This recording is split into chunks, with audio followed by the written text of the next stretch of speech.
안녕하세요. 윤희의 책 윤희입니다. 오늘 여러분과 함께 나눌 책은 박완서 작가님의 단편 후나마 밥 먹어라입니다. 박완서 작가님에 대해서는 덧붙여 설명할 필요가 없겠죠? 경제 성장이 한창이던 70년대 미국으로 시집간 후나미가 겪는 모든 감정의 소용돌이를 박완서 작가님답게 담백하게 그리고 진솔하게 써내려간 작품입니다. 작가는 그립다는 느낌은 축복이다 라고 말했습니다. 여러분은 누가 그리우신가요? 오늘도 저는 여러분의 평온한 하루와 하루 끝에 깊은 잠을 소망합니다. 구독과 좋아요, 그리고 알림 설정으로 응원해주세요. 후나마 밥 먹어라. 박완서. 공항엔 달랑 조카 며느리 혼자 마중 나와 있었다. 누구 팔에 먼저 안겨야 좋을지 모를 만큼 많은 일가 친척들의 마중을 받은 3년 전 귀국가는 딴판이었다. 3년 전 귀국은 아버지의 부음을 듣고 부랴부랴 달려온 귀국이었고 애니 미국으로 시집간 지 30년 만에 처음 한 친정 나들이었지만 상중인 집에서 그렇게 많은 사람들이 마중 나올 줄은 몰랐다. 가족들 말고도 조문객들까지 묻어나온 듯 누가 누군지 하나도 알아볼 수가 없었다. 애는 5남매의 가운데여서 위로 언니가 둘, 아래로 남동생이 둘이었다. 5남매에서 불어난 사촌간이 14이나 되었고 그중 애니 낳은 3남매를 빼도 조카뻘 되는 아이들이 11명은 될 터였다. 다 애니 이민 간 후 불어난 식구들이라 얼굴은 고사하고 이름도 모를 수 있었다. 그러나 애는 11명 조카들의 신상을 환히 꿰뚫고 있었다. 누가 기혼이고 누가 미혼이며 다니는 직장이나 학교가 어디라는 것 정도는 기본이고 좋은 대학에 가 부모의 콧대를 한껏 높인 아이, 머리는 안 좋은데 집념은 강해 삼수까지 한 아이, 심성 좋고 학벌 좋은데 키가 작아 좋은 혼처가 안 들어와서 부모 속을 태우는 아이, 비만 치료 중인 아이, 돈을 곧잘 벌다가 성형수술에 이골이 난 후 빈털터리가 된 아이, 준재벌급 집안으로 시집가면서 수준을 맞춘답시고 친정을 거덜낸 아이, 조카들에 대한 이런 시시콜콜한 정보와 그 애가 네 집 자식이고 이름이 뭐고 어떻게 생겼는지를 정확하게 꿰맞출 수 있는 기억력을 가지고 있었다. 동기간과 조카들의 생일까지 일일이 다 외진 못하지만 만약 그런 것들을 적어놓은 수첩을 어디다 놓고 찾지 못하면 식구들까지 동원해서 찾을 때까지는 그 생각 외에 다른 생각은 못할 정도로 어쩔 줄 몰라 했다. 피부치들의 기념될 만한 날엔 비록 작은 거라도 며칠 전부터 요모조모 궁리하고 설레는 마음으로 고른 선물을 보내는 걸 잊어본 적이 없다. 남편은 자상하지는 않았지만 순한 사람이어서 너무 싼 물건을 붙일 때면 속묘도 안 되는 선물을 안 반기면 어쩌나 넌지시 귀뜸을 한 적도 있다. 그럼 애는 너무도 당당하게 미젠데 그럴 리가 없다고 남편의 걱정을 일축했다. 애의 수첩은 고국의 피부치로부터 잊혀질까봐 시시때때로 더듬고 확인해보고자 하는 집요한 촉수를 간직하고 있는 그녀의 일부였다. 피부치 중한 걸 시집가기 전엔 몰랐다. 중하기는커녕 이를 갈고 앙심을 품은 적도 있다. 셋째 딸은 선도 안 보고 데려간다지만 애는 언니들보다 공부도 잘 못하고 영악하지도 못했다. 순에 빠져서 셈도 없었다. 언니들은 둘 다 대학에 갔는데 엠만 고졸로 학력을 마감했다. 언니들이 나온 정도의 대학은 그녀도 갈 수 있었건만 무슨 배짱인지 수재만 가는 대학의 응시에 낙방하고 2차는 보지 않았다. 실업학교 기술직 공무원인 아버지의 월급으로 자그마치 5남매가 다 대학에 가겠다는 건 아버지의 목을 조르는 것처럼 잔인하게 느껴졌다. 아버지는 술만 한 잔 드셨다 하면 아무짝에도 쓸모없는 계집애들을 대학에 보내야 하는 자신의 팔자를 저주했다. 전생에 무슨 죄를 많이 졌기에 로 시작하는 우울한 술주정을 듣고 있으면 자신이 아버지의 운명적인 재앙이란 생각이 들었다. 집안 형편이 그런 중에 위로 딸 둘이 대학에 갈 수 있었던 것은 어머니의 생활력과 무식의 덕이 컸다. 어머니는 돈 될 만한 일이라면 체면이나 귀천을 가리지 않았다. 미제 물건 장사를 화장품 장사로 전환했는데 다 보따리 장사였다. 한편 개도 여러 개 들기도 하고 스스로 오야 노릇도 했다. 오야 노릇을 하다가 개가 깨져 도망을 다닌 적도 있다. 아버지가 쪼들리는 살림살이를 타고난 팔자로 돌리고 체념한 것과는 달리 어머니는 원인을 분석하고 같은 실수를 자식에게는 물려주지 말아야겠다는 강한 의지를 가지고 있었다. 어머니의 분석은 단순하고도 명쾌했다. 못 배운 여자가 최선의 선택으로 기술자하고 결혼할 때에는 이 정도의 고생은 각오했다는 투였다. 아버지가 죽지 못해 사는 사람처럼 남까지 우울하게 한 것과는 달리 어머니는 고생을 고생인 줄 모르는 사람답게 씩씩했다. 애는 어머니가 사계절 씩씩한 것은 뭘 모르기 때문이기도 하다고 여겼다. 애는 언니들이 다니는 대학을 은근히 깔보고 있었다. 애는 꼭 하고 싶은 공부가 있는 것도 아닌데 순전히 간판을 따기 위해 그것도 남들이 알아줄 것 같지도 않은 시시한 간판 때문에 부모에게 못할 노릇을 시킬 만큼 모질지도 못했지만 부모 동기간을 위해 내 한 몸 희생할 각오를 할 만큼 착하지도 않았다. 부모의 등골이 빠진 등록금으로 다니는 삼류대학은 금의가 아니라 남루였다.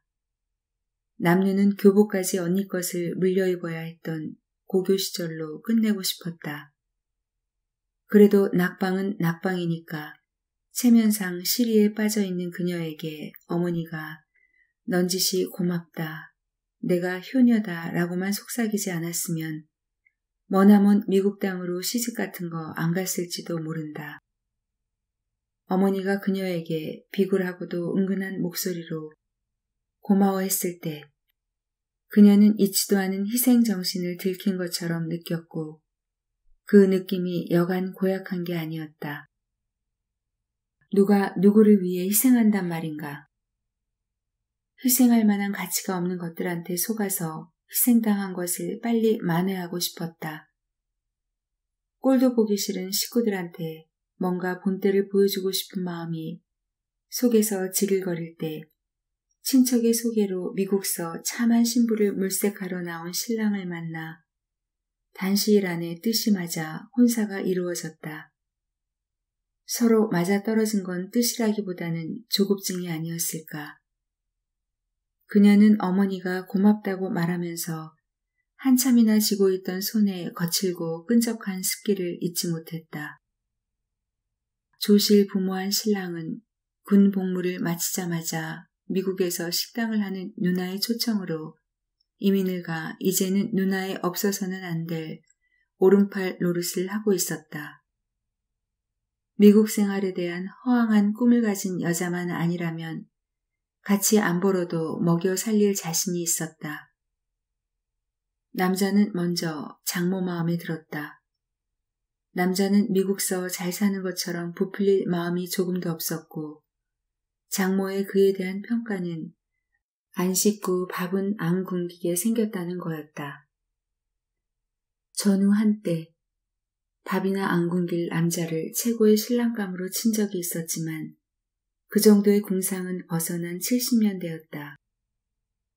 그런 촌스러운 소리가 미국물을 10년 가까이 먹고 난 남자에겐 오히려 시대착오적으로 들리지 않고 신선하고도 정답게 와닿았다.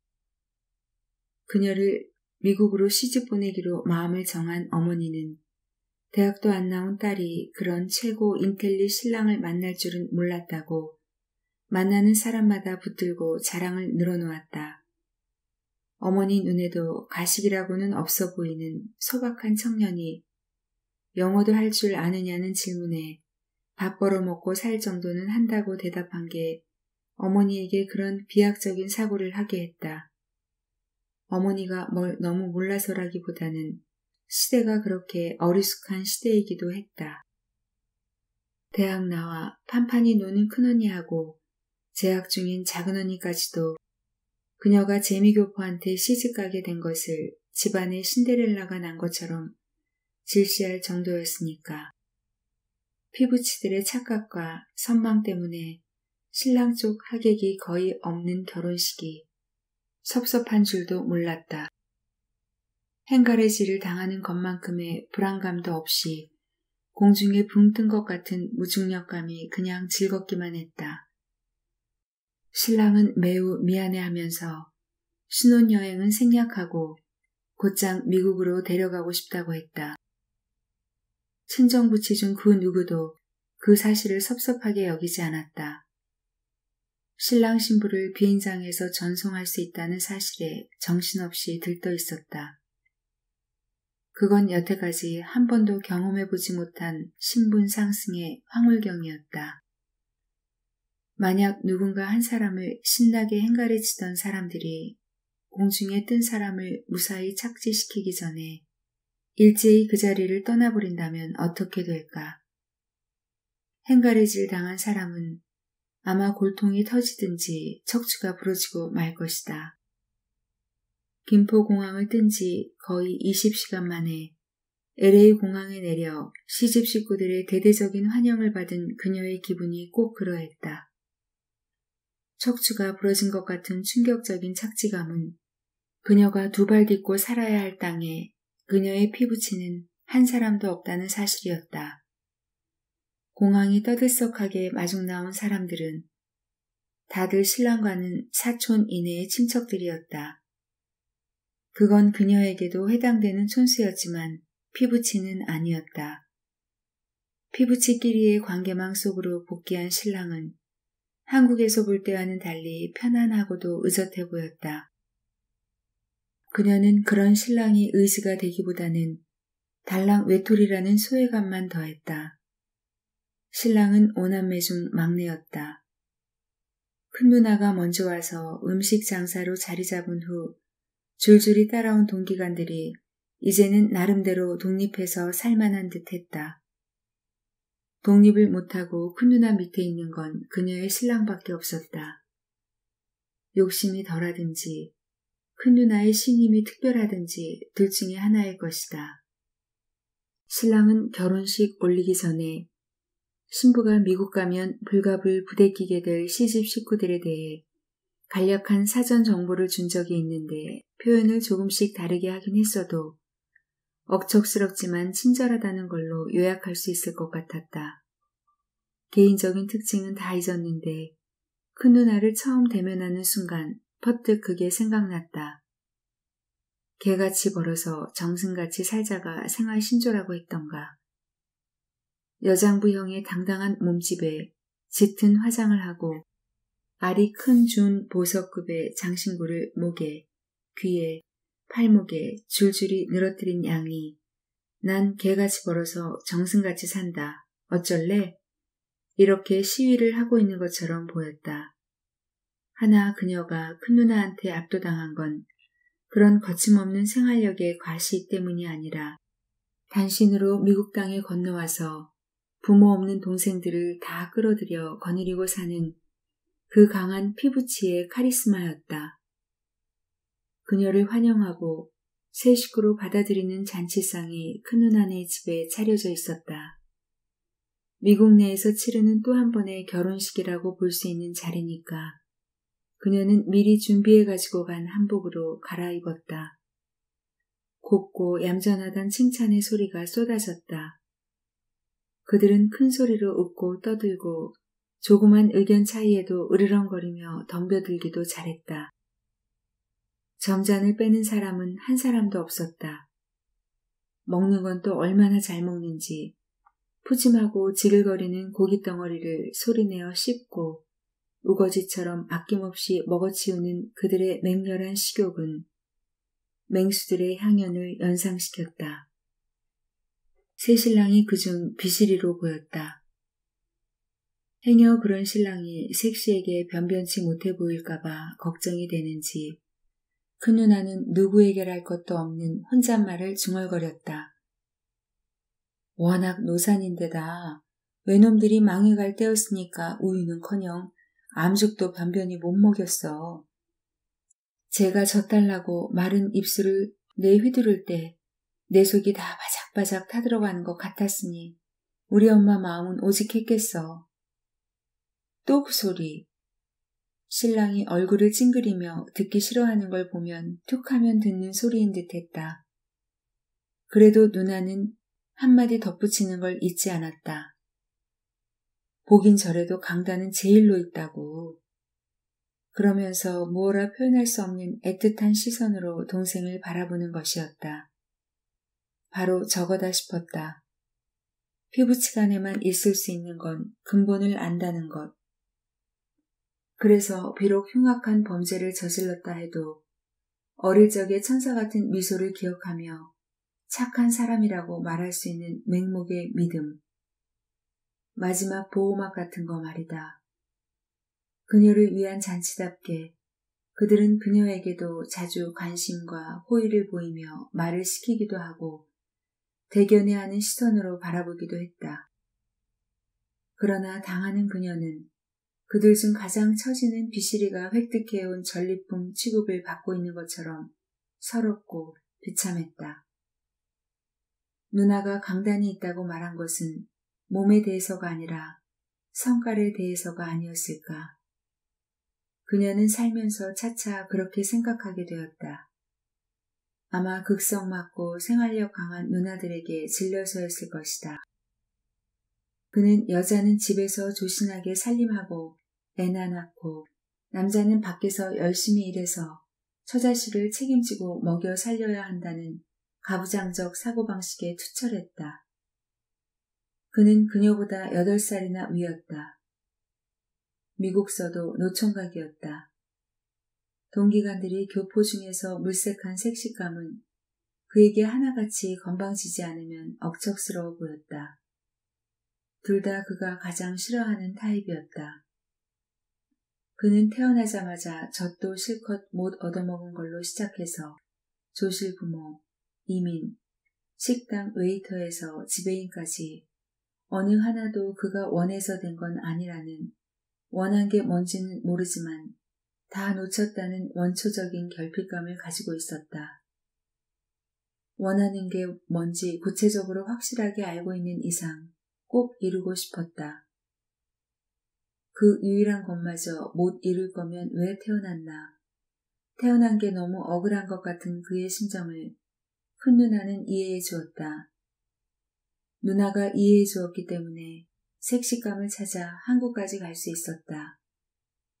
누나는 그를 혹사했지만 보수는 충분히 주었다. 그러면서 입버릇처럼 말해왔다. 네 색시는 네가 어떻게 번 돈인지 모르고 그냥 그 돈을 소중하게 아는 사람이었으면 좋겠다. 그런 점에서 성격이 판이한 두 사람이 그리는 이상형은 결국 같은 사람이 되었다. 그가 한국에서 그녀를 처음 만났을 때 바로 이 사람이구나 싶었다.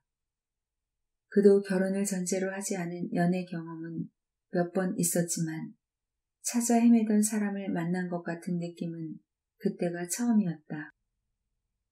누나가 마련해준 그들의 신접살림 집은 한국에서 같으면 꿈도 못 꿀 대저택이었다. 없는 것 없이 갖춰져 있고 정결하고 널찍널찍하고 편리하고 주위에 녹지대가 많아 공기가 상쾌했다. 계단 밑을 이용한 깊숙한 창고에는 새하얗고 부드러운 화장지가 길길이 쌓여 있었다. 그건 그녀가 감히 꿈도 못 꿔본 부티였다. 황홀했다. 친정에선 재래식 변소에서 신문지를 뒤주로 쓰다가 미국으로 시집 온 거였다. 언니들은 어쩌다 가본 호텔 화장실에서 흰 두루마리 화장지를 둘둘 말아 핸드백 속에 숨겨가지고 와서 화장을 지울 때만 아껴가며 썼다. 크리넥스를 쓴다는 건 곧 부의 척도였다. 신혼기간 동안 차례를 정해가며 그들 내외를 초대해준 남편의 친구나 동기간의 집을 돌면서 느낀 것도 이 나라엔 어쩌면 이렇게 종이가 흔할까 하는 거였다. 저것들을 언니들한테 몇 통만 붙여주면 얼마나 좋아할까. 눈을 빛내며 탄성을 지르고 나서 곧 질투심으로 배가 아플 것이다. 흔해 빠진 것과의 긴장감을 계속 유지하기 위해서도 언니들은 있어야 했다. 아무리 없는 것 없이 살면 무엇하나 그걸 보고 대견해하거나 샘을 낼 부모 형제가 없는데 그녀는 집에서 특징 없는 오남매의 중간인 것처럼 학교에서도 특별히 잘하는 과목도 못하는 과목도 없는 존재 희박한 학생이었다. 남의 무관심에 익숙해왔기 때문에 남이 나를 부러워하기를 바라는 이렇게도 강력한 욕망이 자기 안에 숨어있는 줄을 미처 몰랐다. 화장지 다음으로는 온갖 편리하고 아름다운 주방용품에 경탄을 하다가도 같이 신기해하며 탐을 낼 언니들이 못 보는데 이런 물건들이 무슨 소용이란 말인가. 맥이 빠지면서 그가 소유한 미제 물건들이 무의미해졌다. 미국 생활에 익숙해지면서 다들 그 정도는 살고 있다는 걸 알게 됐지만 비교하고 싶은 욕망은 수그러들지 않았다. 이웃엔 한국 사람, 중국 사람, 인도 사람들이 주로 살고 있어서 피부색 때문에 기죽을 일도 없었다. 신랑은 보기보다 예민한 사람이었다. 섹시가 곧 권태로워지리라는 걸 알고 있었다. 그는 잠시도 한가할 틈 없이 바쁘게 살고 있었지만 실은 같은 일의 반복과 미래에 대한 꿈도 불안도 없는 생활을 권태로워하고 있었기 때문에 권태가 얼마나 지독한 불행감인지 알고 있었다. 식당을 쉬는 날 아내를 데리고 집에서 가까운 라구나 비치로 피크닉을 간 적이 있다. 이민 초기 이 큰 나라에서 툭하면 왜 그렇게 가슴이 답답해지곤 했던지 가슴이 옥죄어 미칠 것 같을 때 그 바닷가에 가면 속에 맺혔던 게 탁 터지면서 갈매기처럼 미소하고 자유로워지는 걸 느끼곤 했다. 그는 아내에게도 그 아름다운 비치가 위안이 되길 바랐다. 어머머, 지구가 정말로 둥그네. 그게 아내의 첫 탄성이었다. 뭘 보고 지구가 둥글다는 건지 처음에 그는 아내의 말을 이해하지 못했다. 아내가 수평선을 가리켰다. 섬도, 곳도, 시야를 방해하는 아무것도 없이 열린 수평선은 아닌 게 아니라 완만한 호로 보였다. 그는 그런 아내가 귀엽고 사랑스러웠다. 다음에 아내의 관심은 물새로 옮겨갔다. 무슨 갈매기가 저렇게 크냐고, 저렇게 큰 갈매기는 징그럽다고 말했다. 그건 그도 동감이었지만 될 수 있으면 아내의 마음을 신선한 감동 속에 붙들어 두고 싶었다. 그래서 이건 태평양이고 이 바다는 한국에 닿아 있다고 말해주었다. 그들이 지금까지 지구상에 생겨난 교통수단 중 가장 빠르다는 비행기로도 20시간이나 걸려서 날아온 바다가 고국에 닿아 있다는 말에 난 왜 그런 생각을 못했을까? 바닷바람 때문인지 숨차게 말하며 그를 바라보는 아내의 눈길은 얼마나 유순한지 모르는 게 아니라 단지 생각이 못 미쳤을 뿐인 것을 상기시켜줬을 따름인데 그걸 마음으로부터 고마워하는 여자가 안쓰러웠다. 해안도로 언덕에는 호화주택이 드문드문하고 노란 겨자꽃이 흐드러지게 피어 있었다. 제주도 같아. 아내의 목소리가 한결 명랑해졌다. 겨자꽃을 유채꽃인 줄 알았을까? 아내는 아마 제주도에 가본 적이 없을 것이다. 그도 신혼여행지로 꿈꾼 적은 있어도 가보지는 못했다.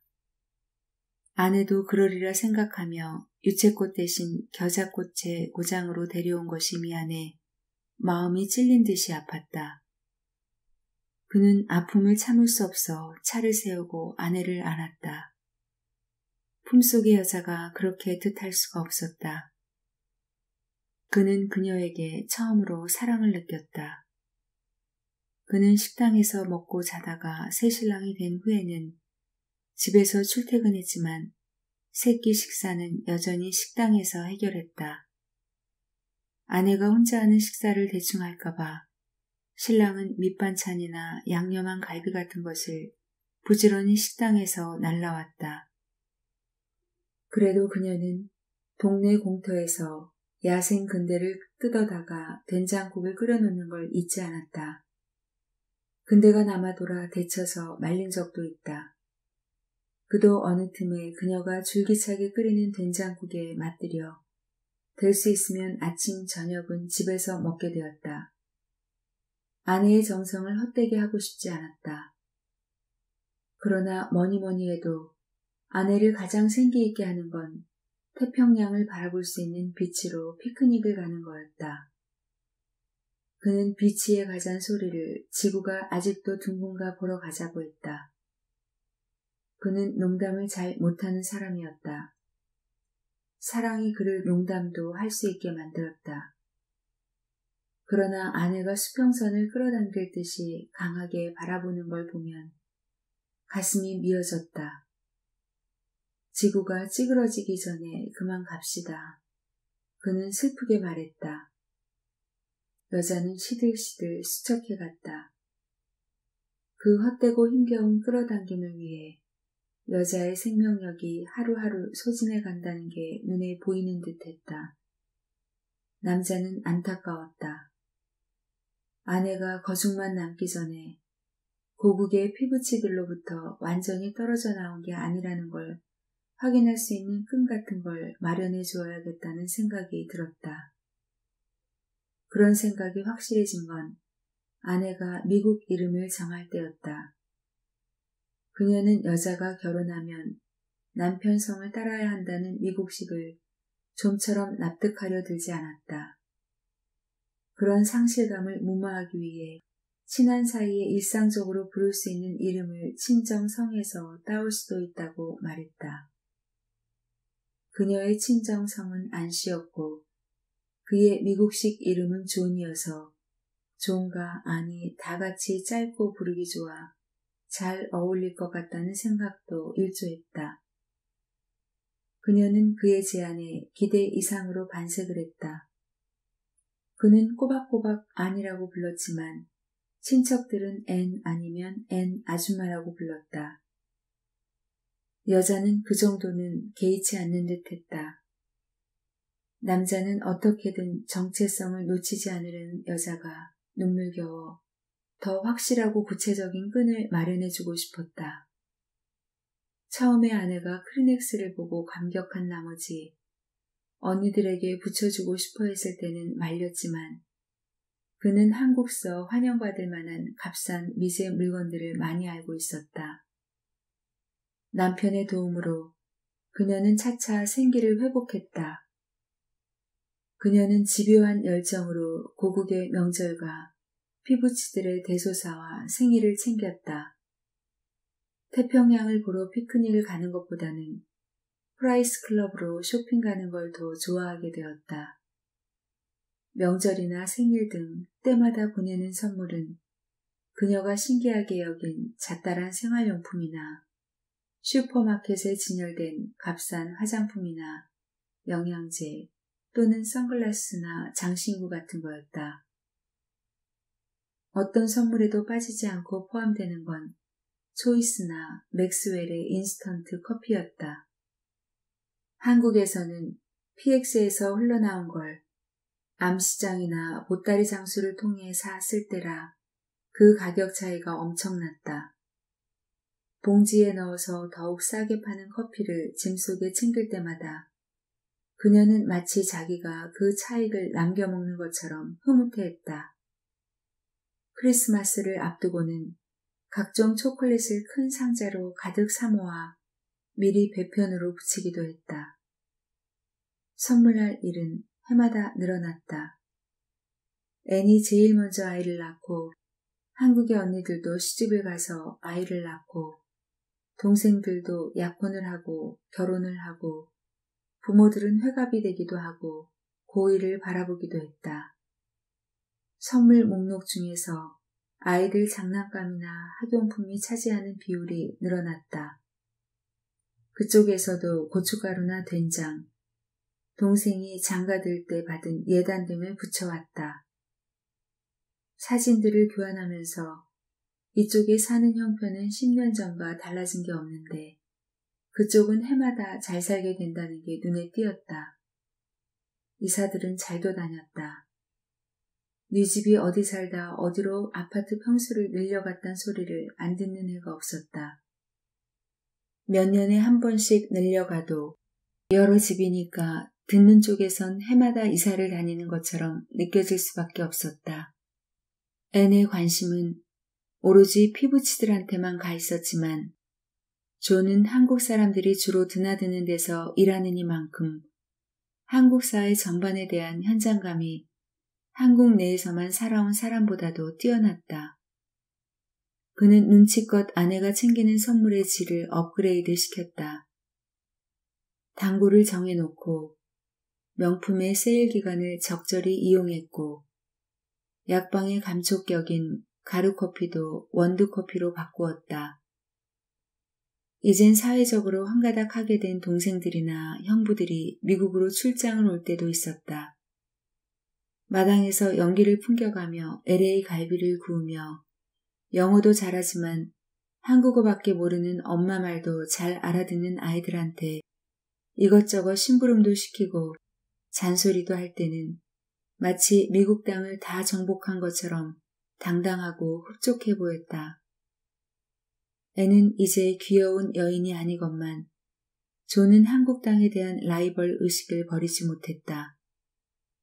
미국으로 시집 온 지 20여 년 만에 앤이 원하기 전에 존이 먼저 그러자고 해서 드디어 부모님을 초청하고 비행기표를 붙였다. 앤은 눈물까지 그렁그렁하며 고마워했다. 존은 용이 주도한 사람이었다.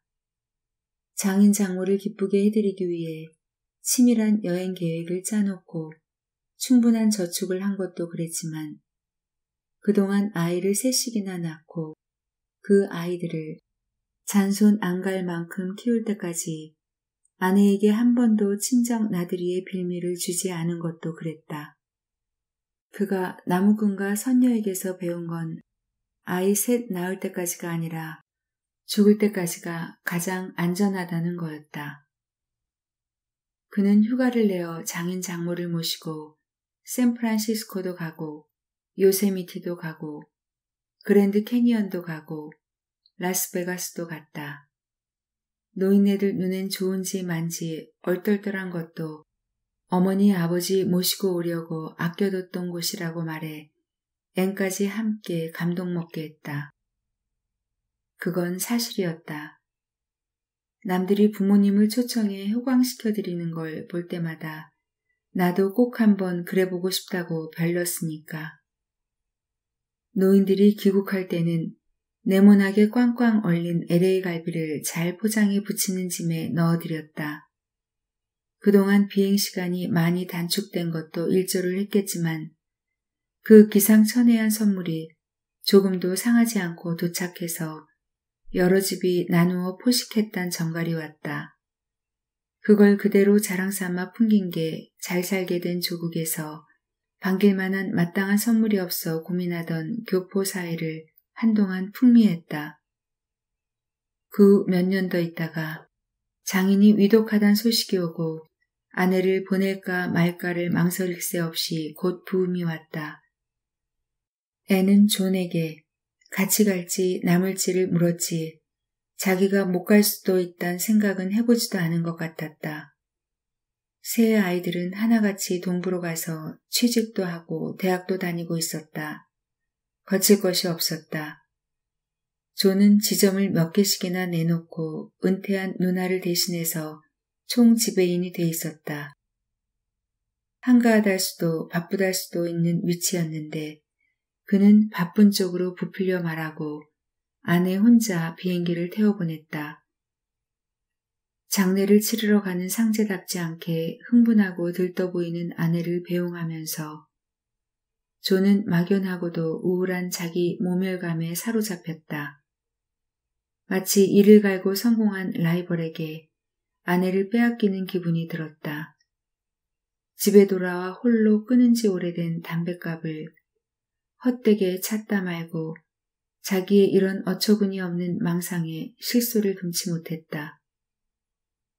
호상이어서 그런지 장례와 사무제를 치를 때까지도 전화기를 통해 듣는 아내의 목소리는 평상시나 다름없이 침착하고 명랑했다. 한국서도 이젠 곡을 안 하나 보지? 그렇게 물어볼 정도로 아내의 목소리에 슬퍼하는 적은 묻어있지 않았다. 애통이 심하지 않은 걸로 미루어 사무제까지만 보면 돌아올 줄 알았는데 어머니나 동기간들이 앞다투어 자기 집에서 다만 며칠이라도 묵어가라고 붙든다는 핑계로 차일 피일 하더니 49제까지 치르고야 겨우 돌아왔다. 돌아온 아내는 체중이 불어나 둔해 보였고 마중 나온 남편을 보고 한 첫 인사도 아 피곤해 였다. 시차 때문일 거라고 눈쳐주면서 부하가 치밀었다. 아내는 정말 지치고 기운 없어 보였다. 도대체 무슨 짓을 하다가 왔기에 그는 마치 바람을 피우고 나서 시침대는 아내에게 하듯이 곱지 않은 시선을 보냈다. 그는 한국하고도 서울을 마치 정숙한 아내의 마음을 빼앗은 외간 남자처럼 인격화하면서 걷잡을 수 없는 저기를 느꼈다. 회갑을 바라보는 나이답지 않은 맹목의 격정이었다. 한국에서 있었던 일을 시시콜콜 알고 싶어하는 그에게 돌아온 아내의 대답은 늘 대접받은 음식 얘기에서 맴돌았다. 큰언니네선 며느리가 정통 궁중 요리를 선보였고 작은언니는 허영심이 여전해서 요리사까지 불러다가 차렸고 남동생은 어찌나 애처간지 앞치마를 두르고 아내하고 음식 장만을 같이 하고도 맛있다고 칭찬해준 음식은 다 아내의 손맛으로 돌리더라는 등 어느 집에서나 극진한 대접을 받은 것 같았다. 그들은 집에서만 먹인 게 아니라 소문난 음식점도 골고루 끌고 다닌 듯 했다. 어느 호텔의 프랑스 식당 메뉴에서 음식값을 보고 기절할 뻔했다느니 어느 호텔 뷔페 식당에선 값을 생각하고 억울하지 않을 만큼 먹느라 배가 터지는 줄 알았다느니 교회에 이름난 두부집, 산채 백반집, 온통 먹는 얘기 천지였다. 음식점이고 동기간 집이고 한우 고기를 썼다는 걸 어찌나 밝히는지 미제고기만 먹고 사는 자기가 지지리도 가난한 것 같은 기분이 들더라는 얘기도 했다. 허구한 날 그렇게 잘 얻어 처먹고 다녔는데 왜 그렇게 초죽음이 돼서 왔냔 말이야. 이 여편네야. 그는 아내가 뭔가를 숨기기 위해 딴청을 부리는 것만 같아 눈을 부라리며 때릴 듯이 위협도 해보았다. 당신이 몰라서 그렇지. 매일같이 이리저리 끌려다니면서 징수성찬만 먹는 일이 얼마나 피곤한 줄 알아요? 피곤해서 죽는 줄 알았다니까요. 아내는 정말이지 피곤하고 피곤해 보였다.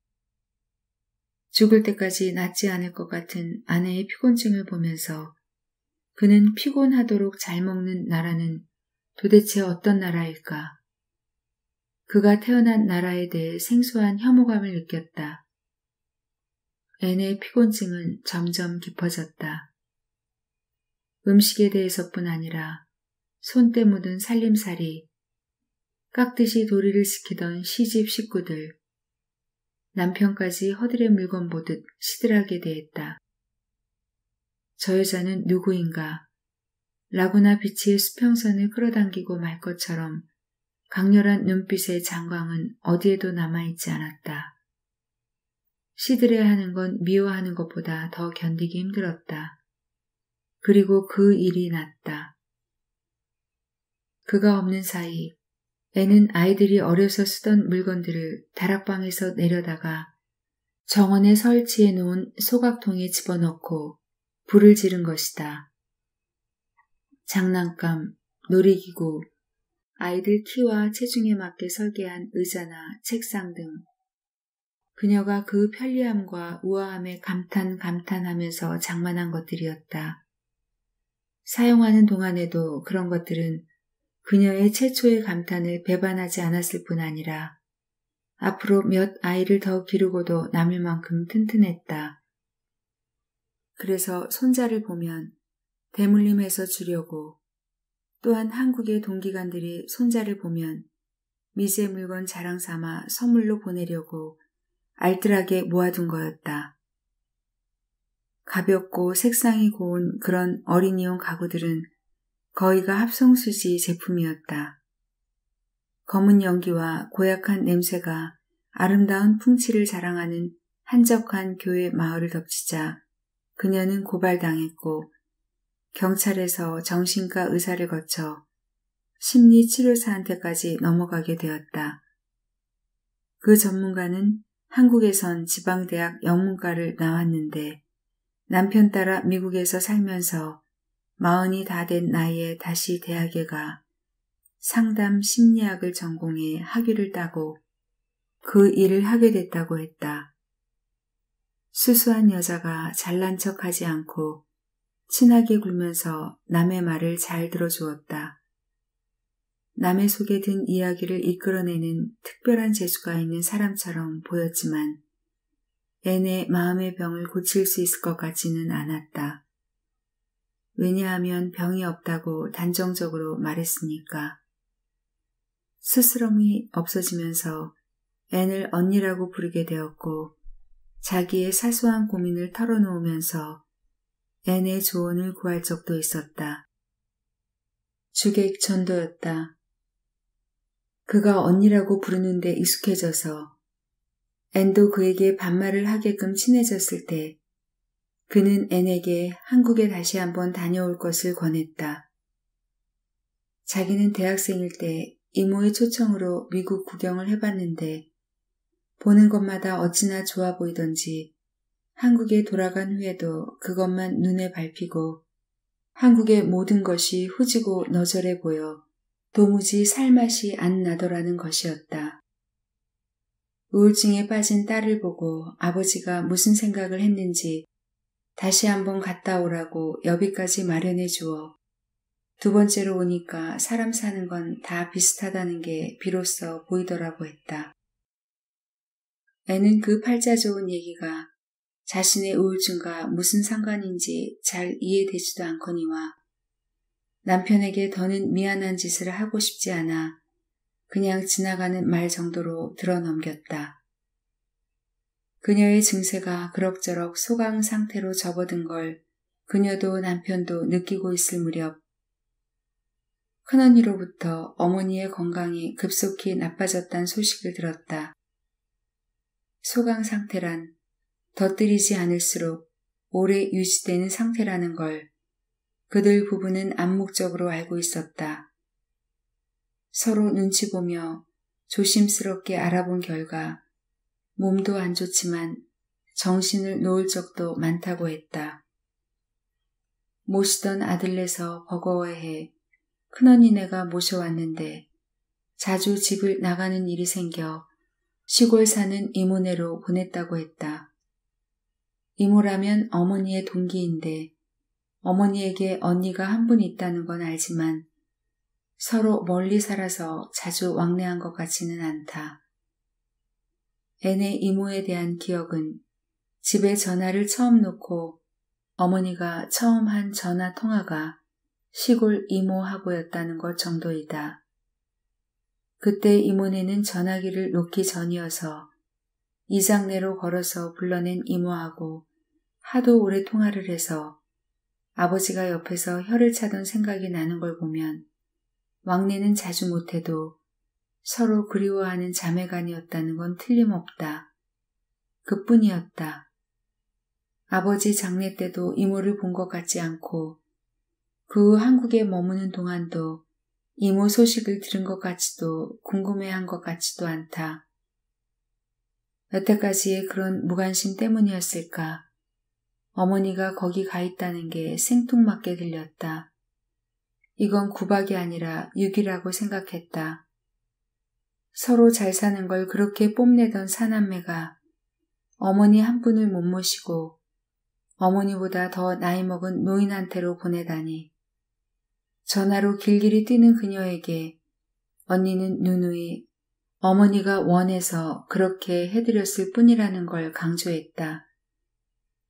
내가 이럴 줄 알고 안 알리려고 했는데 아무것도 모르고 있다가 돌아가셨다면 네가 또 충격을 받을까 봐 알리는 거야.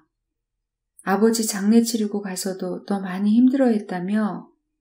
김서방이 얼마나 걱정하는 줄 알아? 그럼 쉬 돌아가신단 말이야? 오래 사실 건 아니잖아. 연세가 있잖니. 우리 엄마처럼 경이 바른 분이 치매에 걸릴 줄 누가 알았겠니? 몰라. 내가 가서 당장 모셔다가 미국 병원에서 고쳐놓고 말 거야. 이 철부지야. 미국 대통령도 못 고치는 병을 네가 무슨 수로 고쳐. 김서방 속 좀 작작 썩이고 엄마가 정신 아주 놓기 전에 한번 다녀가려면 다녀가. 그렇다고 억지로 오라는 건 아니야. 네 건강도 생각해야 되니까 김서방하고 잘 의논해서 결정해. 그러니까 엄마가 정신 아주 놓은 건 아니구나. 그치? 가끔 네 생각은 나시나 봐. 우리 딸 막내 어디 가서 밥이나 안 굽나 하시면서 먼 산을 바라보신단다. 딸 막내가 뭐야? 네가 딸로는 막내 아니냐. 그럼 엄마가 내 이름도 생각 안 난단 말이야? 누구 이름은 생각난다던. 글쎄 병수한테도 대군 니슈 하신단다. 병수가 누구냐? 엄마가 하늘같이 받들던 맞상제 아니더냐. 그런 어머니가 딸막내를 찾는단다. 딸막내. 얼마나 예쁜 이름인가. 막내딸보다 더 마음에 들었다. 진작 좀 그렇게 불러주지.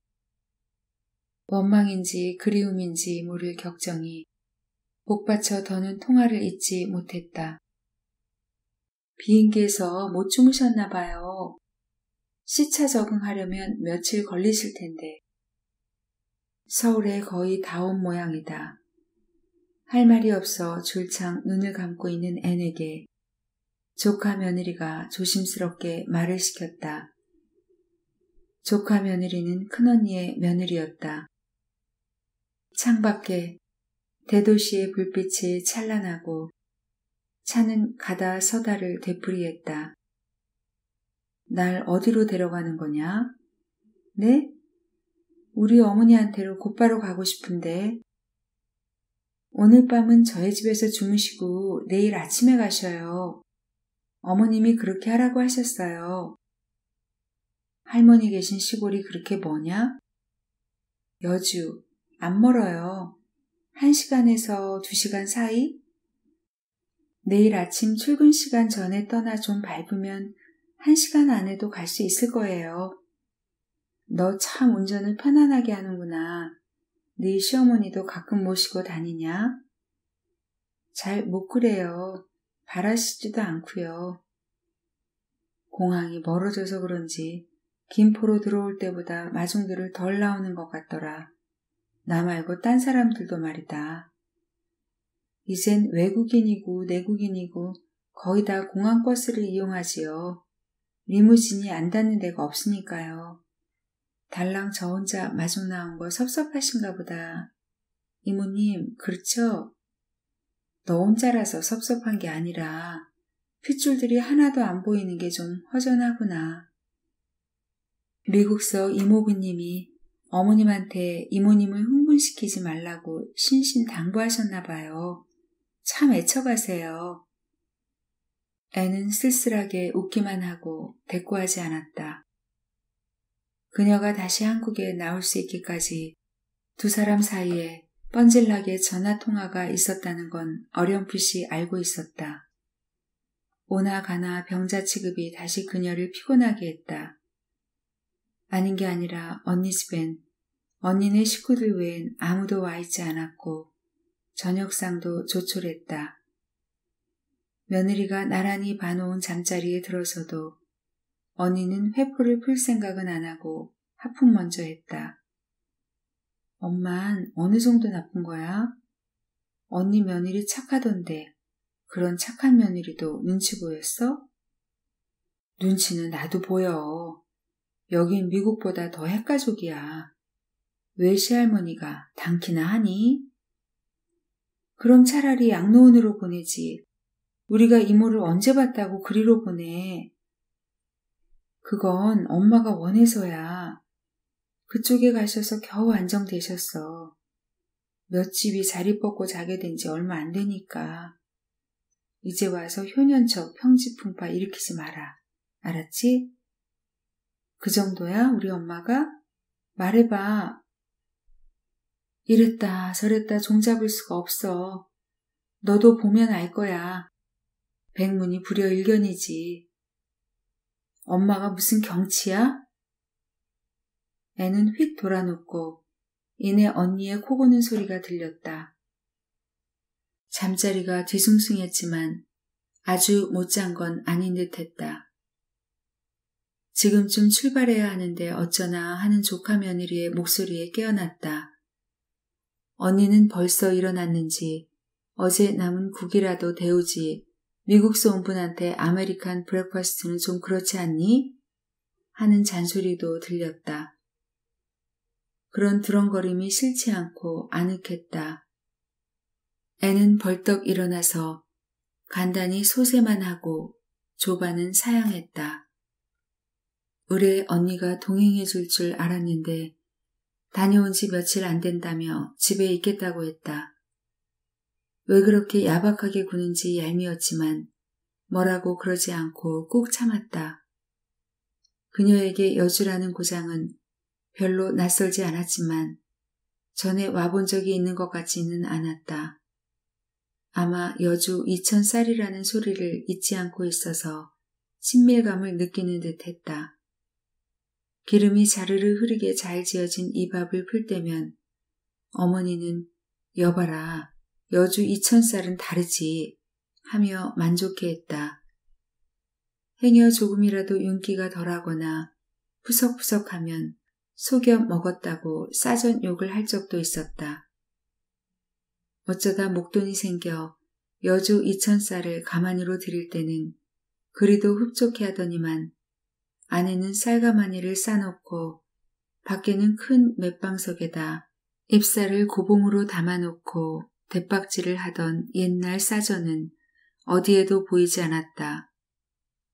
특산물도 바뀌었는지 도자기를 도매하는 집도 자주 보이고 여주 특산 맛있는 고구마를 판다는 간판도 심심찮게 보였지만 고구마를 밖에 내놓고 팔지는 않는 듯 실물을 구경할 수는 없었다. 번창한 읍내에서 어머니가 있는 마을까지는 반 시간도 더 걸리는 것 같았다. 가파른 고개를 넘고 넘어야 하는 외진 동네였다. 외진 동네지만 몇채 안 되는 집들이 다 번듯한데 어머니와 이모가 사는 집은 폐가처럼 퇴락하고 썰렁해 보였다. 이모네 자식들도 다 도회나 읍내로 나가고 이모도 따라 나가 한동안 서울 큰아들네서 살다가 갑갑해 못 살겠다고 비워두었던 집을 조금 손보고 사는 중이라는 걸 조카 며느리가 운전하면서 도란도란 일러주었다. 다행히 마을에 남아있는 이모네 시집 쪽 친척들이 가까이에서 두 노인을 보살펴주고 무슨 일이 있으면 즉각 자식들에게 연락을 취해줘서 그나마 안심이 된다고 했다. 그 대신 양쪽 자식들이 그 친척이 섭섭치 않을 만큼 보내는 돈도 쏠쏠하니까 노인들이 구박을 받는 일은 없을 거라는 소리도 했다. 그러니까 혹시 집이 비어있을지도 모른다고 했는데 인기척에 두 노인이 안방에서 손잡고 나왔다. 처음엔 누가 어머니인지 애니 분간을 못할 정도로 두 노인은 닮아 있었다. 한 노인이 다른 노인에게 네 미국 딸 왔다. 너 보러 미국서 여기까지 왔대. 아는 척 좀 해봐. 이 등신아. 그제야 애는 등신이라고 부른 노인을 얼싸 안으며 목맨 소리를 질렀다. 엄마, 나야 나, 딸막내. 엄마의 딸막내. 뭐라고 좀 그래 봐. 미국서 여기까지 엄마 보러 왔단 말이야. 착한 딸막내가. 그러나 어머니의 표정에서 어떤 변화도 읽을 수가 없었다. 세 사람은 어둑한 안방에 들어앉고 조카 며느리는 구경꾼처럼 조금 떨어져 서 있었다. 이윽고 어머니의 흐릿한 눈동자에 어떤 느낌이 돌아오는 듯 하더니 밥 먹고 가야지 하면서 일어서려고 했다. 이모, 엄마가 날 알아봤어요. 봐요. 밥 먹고 가라지 않아요. 야, 그건 누구한테든지 너희 엄마가 하는 소리야. 너희 엄마가 할 수 있는 소리는 밥, 똥, 그런 것밖에 몇 마디 안 돼야. 이모는 흥분하는 애에게 이렇게 찬물을 끼얹으면서 뭉기적거리며 일어서려는 동생의 어깨를 찍어 눌렀다. 조카 며느리도 맞아요. 그 소리는 저한테도 하시는걸요. 라고 서늘한 목소리로 맞장구를 쳤다. 딸막내 왔다고 아무리 외쳐봐도 그 이상의 반응은 얻어내지 못했다. 야야 미국대가 넌 조금 나가 있었으면 좋겠다. 동네 귀경도 할 겸 우리 두 늙은이한테 고맙게 구는 우리 일가집에 인사도 갈 겸 너희들이 식전에 떠났단 소리 듣고 밥은 지어 놓으라고 벌써부터 일러놨으니까 곧 올 거다. 네가 그러고 앉았으면 이 화상은 계속해서 밥 지러 나갈 테니 찍어 누르기도 힘들어 죽겠어야. 앤도 더는 참을 수 없는 기분이어서 밖으로 뛰쳐나가긴 했어도 따라올 줄 안 이모가 안 나오기에 친척집에 인사 가는 건 미루고 동네 한가운데로 난 한 길로 걸음을 옮겼다. 인가가 얼마 없는 동네 길답지 않게 번듯하게 포장된 넓은 길이었다. 아마 읍내로 통하는 버스 길인 듯 했다. 처음엔 도망치듯 빨리 걷다가 마음을 가라앉히면서 차차 천천히 걸었다. 맑은 시냇물이 졸졸 새처럼 지저귀며 길을 따라오고 있었다.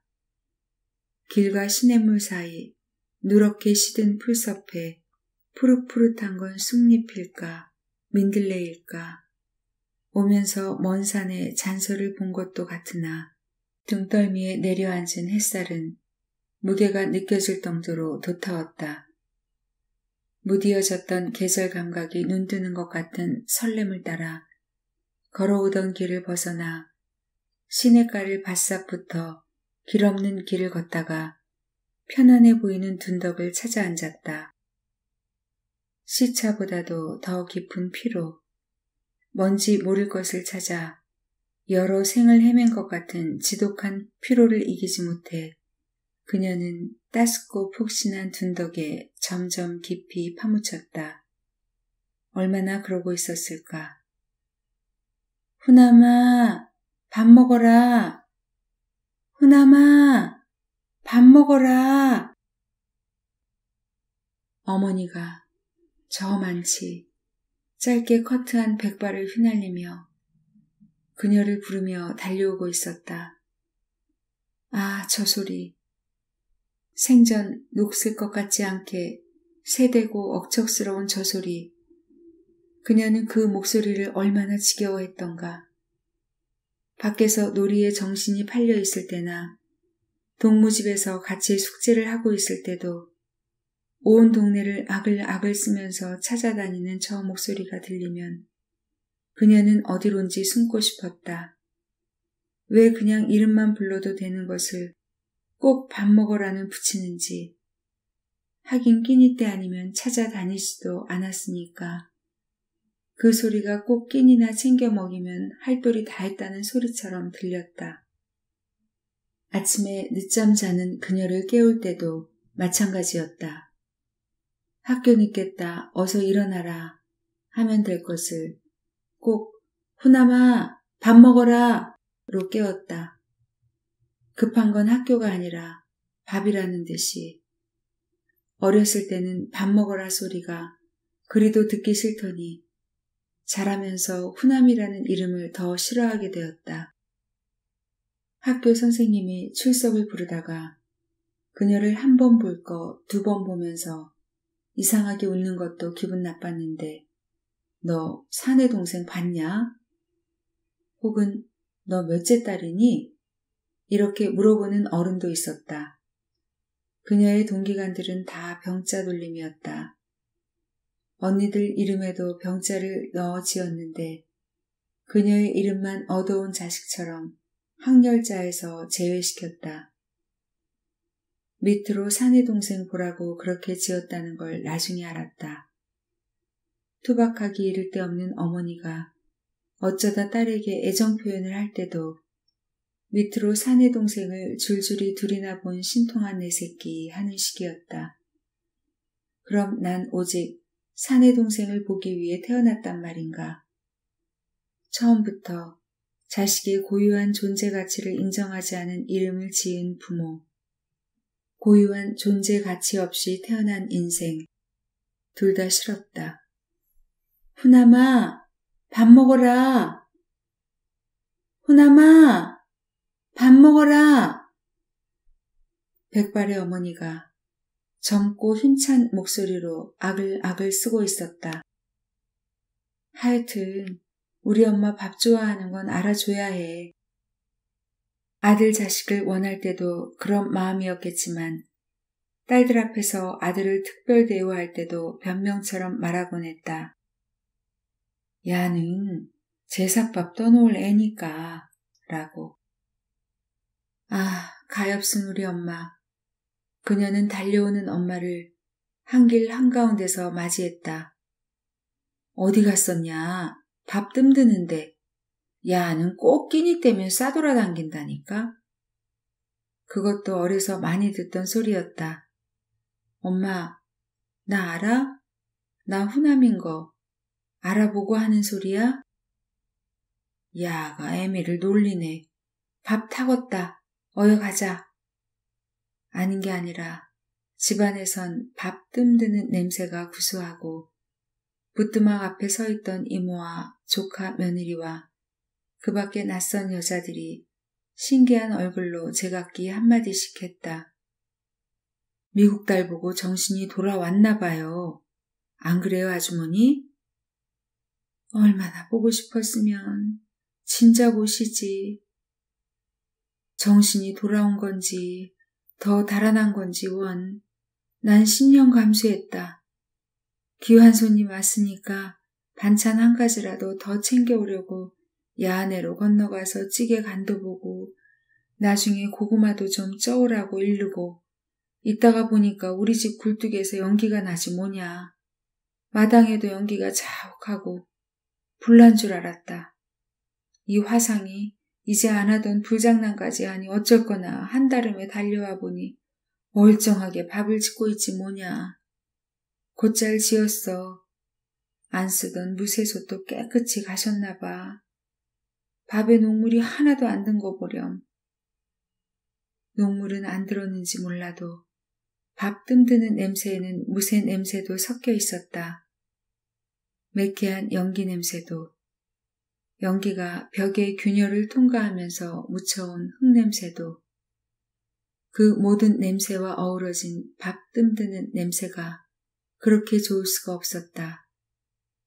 아, 이 냄새, 이 편안함, 몇 생을 찾아 헤맨 게 바로 이 냄새가 아니었던가 싶은 원초적인 냄새.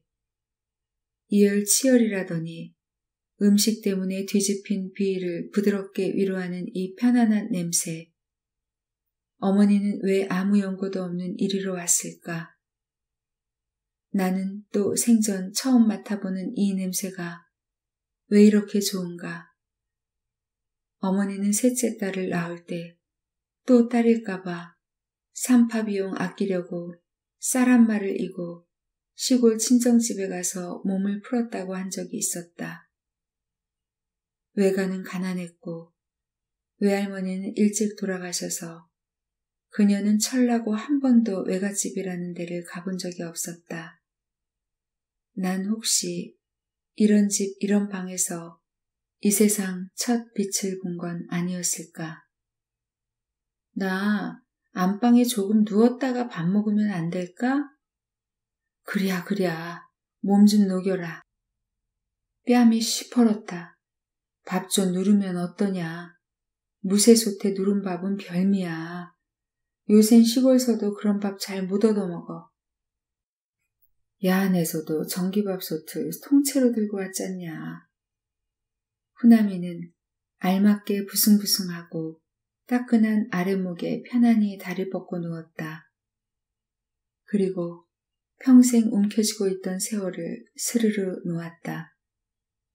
밥 뜸드는 냄새와 연기 냄새와 흙냄새가 어우러진 기막힌 냄새가 콧구멍뿐 아니라 온몸에 갈라진 틈새로 쾌적하게 스며들었다. 잠깐만. 어머니가 후남아 밥 먹어라 다시 한번 불러줄 때까지 잠깐만 눈 붙이고 나면 모든 것이 다 좋아지리라.